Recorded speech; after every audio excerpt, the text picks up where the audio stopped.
Este é um daqueles vídeos que infelizmente eu tenho de fazer e infelizmente também eu ia falar somente sobre uma matéria do nosso país, Portugal, mas infelizmente e devido aos últimos acontecimentos vou ter de falar bem mais do que uma matéria. Olá a todos, sejam muito bem-vindos a mais um vídeo do Consistência. O meu nome é Fábio Roque, sou educador financeiro e eu por norma falo sempre e só de ETFs, ações individuais, eu mostro o meu portfólio com 100% de transparência, os meus depósitos, os meus dividendos, mas desta vez é um vídeo diferente e infelizmente eu vou ter de falar pelos piores motivos sobre o nosso país, Portugal. É verdade, infelizmente António Costa demitiu-se e eu digo infelizmente não porque efetivamente eu sou adepto ou fã daquele senhor ou do partido daquele senhor, mas digo infelizmente porque mais uma vez Portugal tem a sua reputação manchada por todo o mundo. Eu não quero trazer aqui para este vídeo nem para o meu canal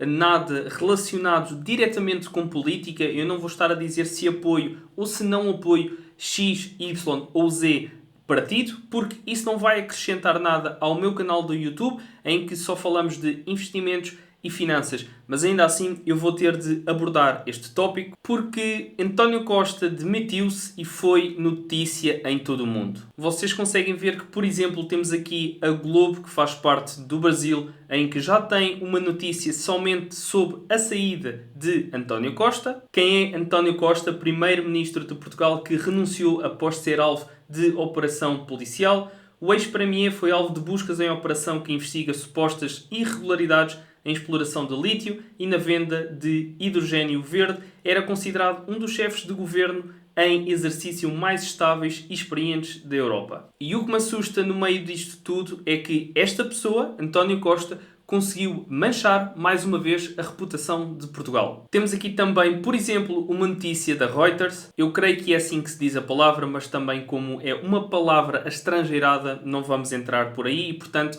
não quero que falem mal de mim ou da minha pronúncia sobre a Reuters, aquilo que vocês queiram. Temos aqui então uma notícia sobre o primeiro-ministro António Costa que obviamente pede admissão sobre uma investigação sobre corrupção. Mais uma vez, Portugal manchado lá fora. Já não bastava que Portugal fosse um dos piores países na Europa de uma forma geral, somos um dos países com a literacia financeira mais baixa de todos, somos também um país que nos últimos 20 anos ficou parado no tempo, enquanto outros países que nós às vezes olhávamos e pensávamos que aquilo era um país ainda em desenvolvimento, já fomos ultrapassados por esse tipo de países. E sim, temos um dos salários mais baixos da Europa, somos um dos países infelizmente, com os impostos mais altos de sempre, estamos sempre a pagar taxas e taxinhas por tudo e já não bastava isto tudo, agora mais um caso de corrupção. Temos aqui outro artigo, desta vez na BBC News, e, portanto, mais um artigo internacional em que menciona que o primeiro-ministro português António Costa pede admissão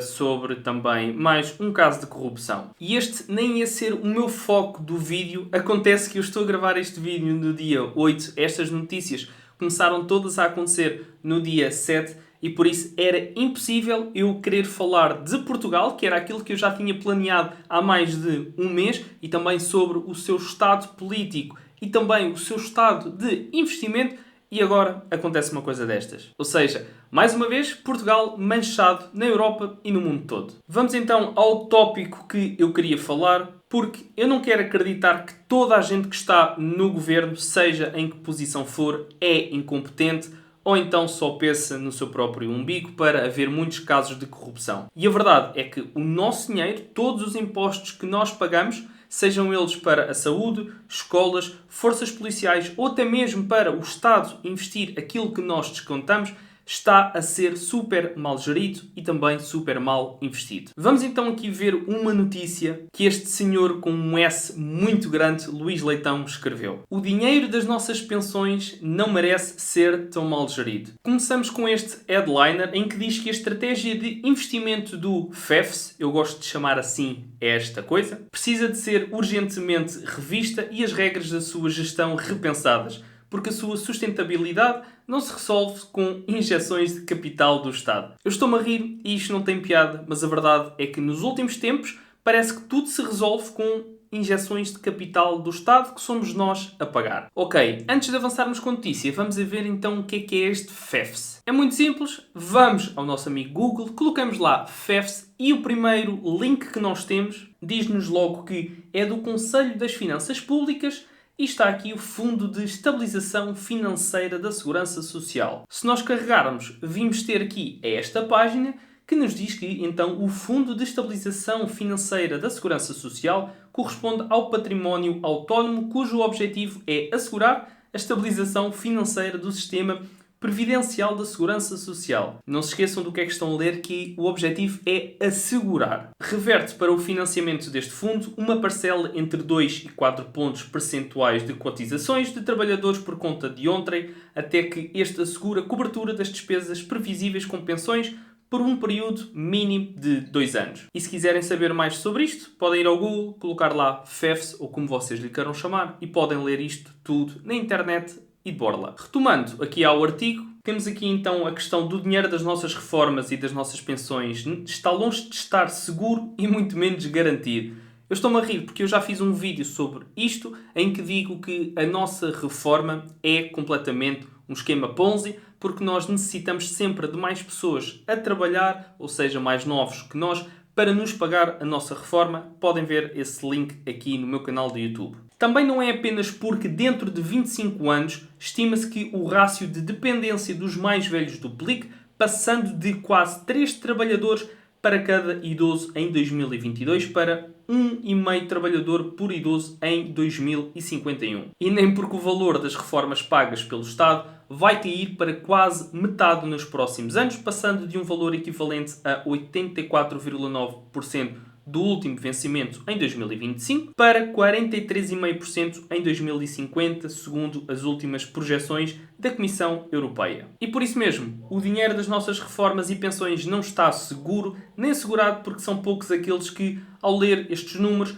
não põem as mãos à cabeça e assustam-se com a parede da realidade que nos espera dentro de alguns anos. E por isso mesmo, amigos, amigas, seres humanos, aquilo que vocês queiram ser neste mundo, invistam o vosso dinheiro e não estejam à espera que quando chegarem à vossa reforma vocês vão ter aquele dinheiro a 100% que vocês tanto merecem e que tanto descontaram durante muitos anos do vosso trabalho. E agora vamos passar aqui ao facto do Estado e da FEFS investir pessimamente mal, enquanto vocês, certamente, ao investirem o vosso dinheiro num ETF, seja ele do S&P 500 ou mundial, vocês estão em larga escala a bater este fundo da FEFS e os seus investimentos. Antes de vos mostrar aqui esta parte do excerto deste artigo, eu vou-vos só dizer que a FEFS, a tal coisa da segurança social e do nosso Estado, e patati patatá, com os seus investimentos nos últimos 5 anos,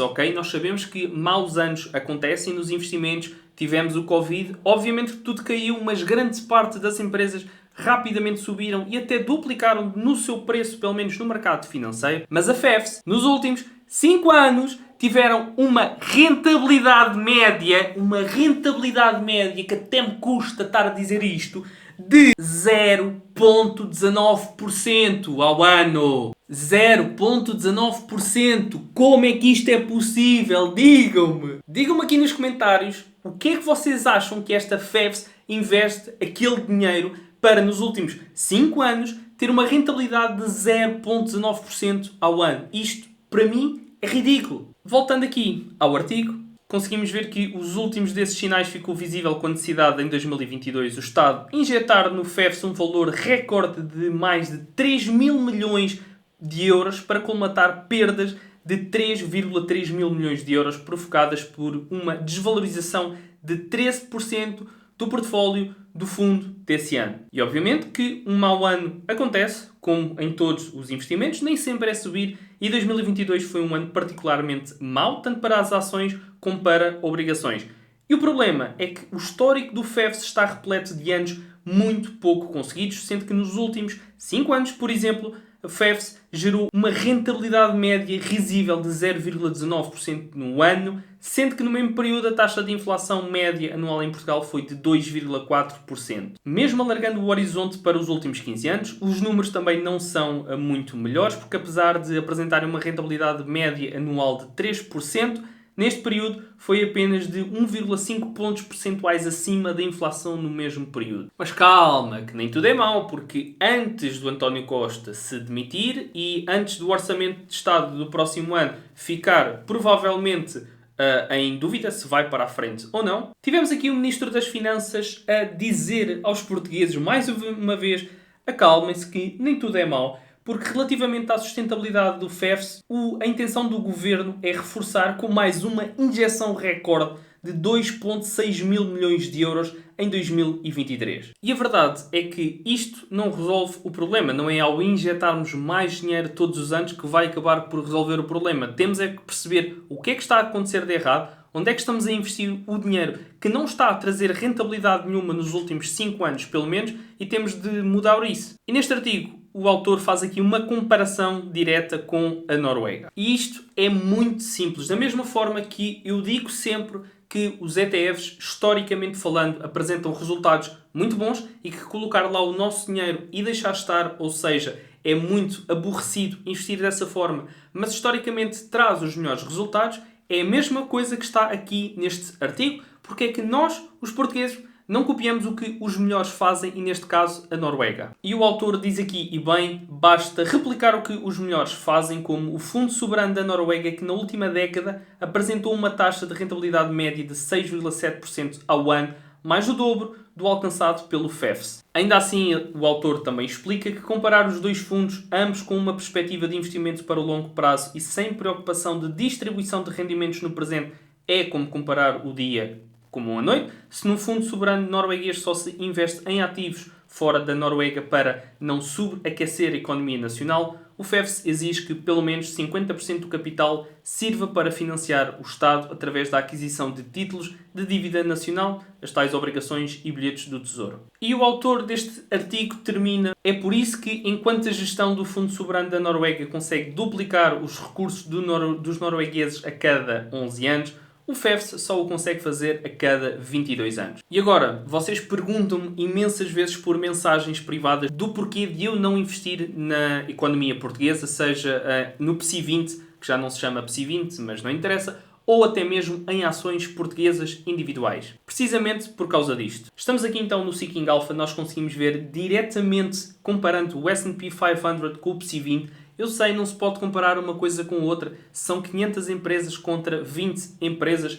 então não pode ser bem comparado. Mas o que eu vos quero mostrar aqui é que, ao invés do FEFS investir, seja lá onde é que investem o seu dinheiro, porque eles até podem dizer que são em obrigações do Estado e coisas do Tesouro, e na realidade pode até nem ser nada disso. Eu neste momento já devido tudo depois dos últimos escândalos que se passa em Portugal. A verdade é que comparamos diretamente o S&P 500 com o PSI 20 e conseguimos ver aqui que há uma grande diferença de rentabilidade. Conseguimos ver então que no início de 2013 o PSI 20 até estava melhor em termos de rentabilidade comparando com o S&P 500. A questão é que os investimentos todos, seja para nós enquanto pessoas individuais, como para o Estado, como é o caso da FEFS, têm de ser sempre para o longo prazo. Aqui no final de 2014 conseguimos ver que há uma tendência de ser ao contrário, o S&P 500 ter uma melhor rentabilidade do que o PSI 20. Novamente, são 500 empresas contra 20 empresas, mas eu só vos quero mostrar os números. Conseguimos ver também que aqui na época do Covid, o PSI 20 caiu menos do que o S&P 500. A questão é que a recuperação do S&P 500